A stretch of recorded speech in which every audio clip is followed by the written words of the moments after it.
अस्सलाम वालेकुम dear students, welcome to Hasan Education Institute of Health Sciences. PMF की chemistry में हमने प्रोटीन्स वाला चैप्टर शुरू किया हुआ था।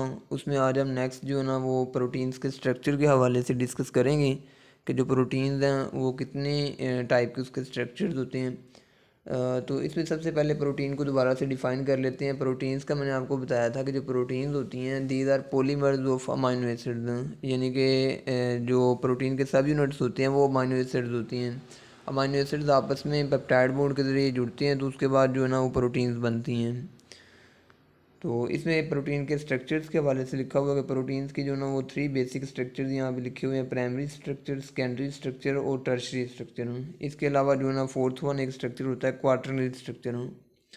प्राइमरी स्ट्रक्चर क्या होता है? जैसे मैंने अभी आपको बताया कि अमाइनो एसिड जो है ना वो आपस में अरेंज होते हैं। अमाइनो एसिड्स आपस में पेप्टाइड बॉन्ड के ज़रिए जुड़ती हैं। एक अमाइनो एसिड का अमाइनो ग्रुप और दूसरे अमाइनो एसिड का कार्बोक्सिलिक ग्रुप आपस में बॉन्ड बनाते हैं और वहाँ से पानी का जो मालिक्यूल है वो रिलीज़ होते हैं।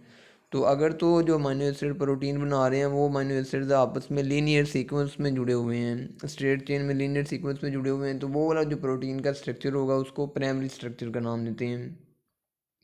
नेक्स्ट है सेकेंडरी स्ट्रक्चर। जो सेकेंडरी स्ट्रक्चर होता है उसमें जो अमाइनो एसिड्स होते हैं वो आपस में कोयल की फॉर्म में या जिग-जैग फॉर्म में जो ना वो अरेंज हो जाती हैं। तो उसके बाद जो स्ट्रक्चर बनता है उसको सेकेंडरी स्ट्रक्चर का नाम देते हैं। टर्शरी स्ट्रक्चर में जो पॉलीपेप्टाइड चेन होती है प्रोटीन की वो 3 डायमेंशनल ग्लोब्यूलर फॉर्म में अरेंज हो जाती हैं। क्वार्टरनरी स्ट्रक्चर जो होता है, क्वार्टरनरी स्ट्रक्चर भी सेम टर्शरी स्ट्रक्चर की तरह ही होता है, मतलब कि 3 डायमेंशनल ग्लोब्यूलर स्ट्रक्चर ही होता है, लेकिन उसमें जो ना वो क्वार्टरनरी स्ट्रक्चर में पॉलीपेप्टाइड चेन जो होती हैं उनके नंबर्स इंक्रीज हो जाते हैं। उसके बाद नेक्स्ट एक टॉपिक दिया हुआ है डीनेचरेशन ऑफ प्रोटीन। डीनेचरेशन क्या होता है?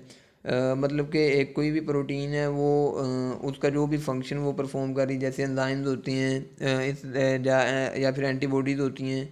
तो ये जो डिफरेंट प्रोटीन्स होती हैं इनके जो फंक्शंस होती हैं वो भी उनके स्ट्रक्चर पे डिपेंडेंट होते हैं। अगर प्रोटीन का जो स्ट्रक्चर है वो बिगड़ जाता है, आप उसको जो ना वो उसकी पीएच को चेंज कर देते हैं या हाई टेम्परेचर हाई हीट जो ना वो देते हैं या बहुत ही ज़्यादा स्ट्रॉन्गली ऑक्सीडेशन रिडक्शन रिएक्शन होती हैं तो प्रोटीन का जो स्ट्रक्चर होता है वो डैमेज हो जाता है, प्रोटीन का जो स्ट्रक्चर है वो बिगड़ जाता है।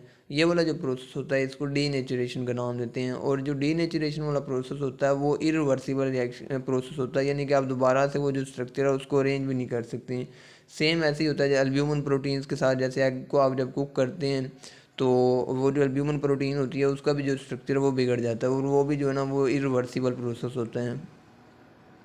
तो ये सारा इसमें लिखा हुआ है डीनेचुरेशन ऑफ प्रोटीन्स में। उसके बाद नेक्स्ट सोर्सेज के हवाले से लिखा हुआ है कि कौन कौन सी डाइट आप यूज़ करें तो वो जो ना प्रोटीन का रिच सोर्स होते हैं। इसमें मीट है जैसे बीफ चिकन, उसके अलावा सी फूड्स, इसमें डिफरेंट टाइप्स की फिशेस सैल्मन ट्यूना श्रिम्प वगैरह दिए हुए हैं। डेयरी प्रोडक्ट्स आ जाते हैं जैसे दूध जो है ना वो प्रोटीन का सोर्स है, चीज़ योगर्ट अंडे ये सारी चीज़ें। पोल्ट्री में चिकन आ जाएगा दोबारा से, आगे एग हैं। तो ये वो एनिमल सोर्सेज जो है ना वो जानवरों से हासिल होने वाली जो फूड प्रोडक्ट्स होते हैं इनके अंदर जो है ना वो प्रोटीन मौजूद होती हैं। देन उसके बाद प्लांट सोर्सेज हैं, यानी कि ऐसी डाइट जो कि प्लांट्स से ओरिजिनेट होती है, प्लांट्स के रिलेटेड होती हैं।